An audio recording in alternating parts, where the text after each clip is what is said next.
Olá, agora nós vamos para a sexta aula da disciplina de higiene do trabalho 4, né? Nós até agora falamos muito de pressões anormais, mas mais voltada para mergulho. Essa aula nós vamos voltar um pouquinho para a situação de ar comprimido, né?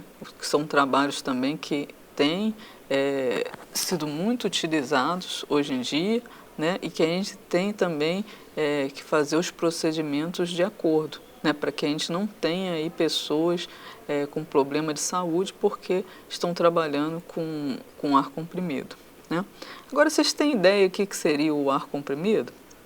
O ar comprimido ele pode ser considerado uma forma de energia, né? Que vai substituir, às vezes, até a energia elétrica, né? Mas como que ele é produzido? Como que ele é feito, né?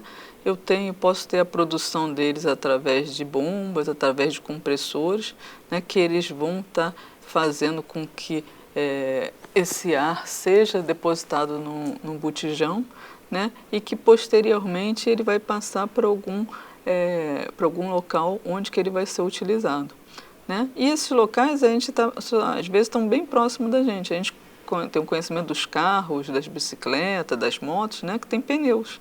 E esses pneus estão cheios de ar comprimido, né? E a gente pode fazer a utilização dele, transformando aquela energia numa situação que vai trazer um conforto, vai trazer uma absorção daquela situação, às vezes irregulares na pista, né? E vai trazendo situações melhores para aquele determinado equipamento. Como eu posso também estar utilizando ele para fazer algumas estruturas, para fazer trabalhos submersos, né? Então são diversas coisas o que o ar comprimido pode ser utilizado, né? Mas, para os trabalhos com ar comprimido, eu também preciso ter regras, né?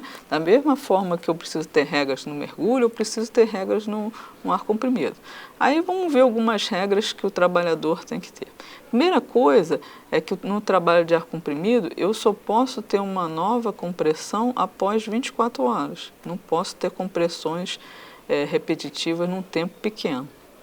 Eu também tenho tempo para estar fazendo as minhas compressões, né? Se eu trabalho com ar comprimido durante 8 horas, eu só posso ter uma pressão de 0 a 1 quilograma por centímetro quadrado. Se eu trabalho 6 horas, aí eu já posso aumentar essa pressão. Aí vai de 1,1 até 2,5 quilogramas forças por centímetro quadrado. E se eu trabalho menos tempo ainda, se eu trabalho 4 horas só, e aí eu posso ter uma pressão ainda maior. Ela pode ir de 2,6 até 3,4 quilogramas forças por centímetro quadrado. Acima disso, gente, eu só vou ter pressões acima disso se for numa situação de emergência. Mas para que eu tenha essa pressão, eu preciso ter um auxílio médico direto com aquele tipo de pressão. E eu só vou fazer isso em caso de emergência, emergenciais, tá? Falar nessa situação médica, eu tenho para quando eu estou trabalhando com ar comprimido, o tempo de compressão, o tempo de descompressão e tem um tempo que eu fico sobre a análise médica, para ver se alguma coisa pode acontecer com aquele trabalhador mediante aquele trabalho que ele fez. Todo esse tempo é contabilizado, ele tem que ser remunerado. Todas as etapas de compressão e descompressão e que eu fico ali em determinados locais, né, no pátio ou em algum local que é recomendado para que eu possa ser observado. Então, tudo isso é remunerado para o trabalhador. Mas não fica só por aí. Eu tenho que ter também esse determinado trabalho, ele tem que ser monitorado pela parte médica.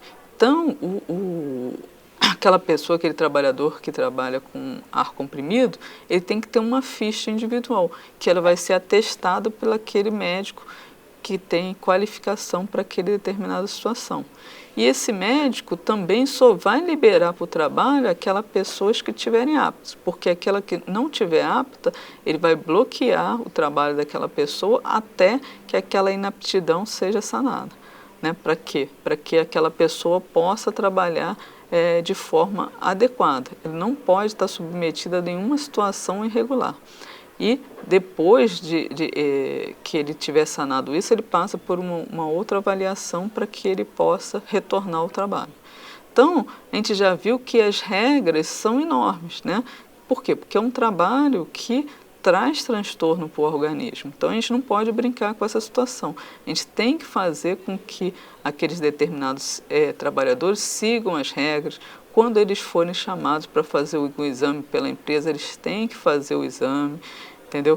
Eles têm que estar preparados, né, para poder fazer o trabalho. E a saúde, nesse caso, é fundamental. Eles não podem deixar nada pendente, né, na parte da saúde deles, porque eles vão criar aí uma inaptidão para o trabalho. Tá? Então, mas será que a gente falou ainda há pouco da utilização do ar comprimido? Ele pode ser utilizado em diversos lugares, até quando eu estou fazendo grandes obras, né? Então, quando eu faço pontes, né, que eu tenho a parte submersa, quando eu trabalho com grandes instalações que eu tenho que estar fazendo algum tipo de trabalho, que eu tenho que usar tubulões, eu vou trabalhar com ar comprimido.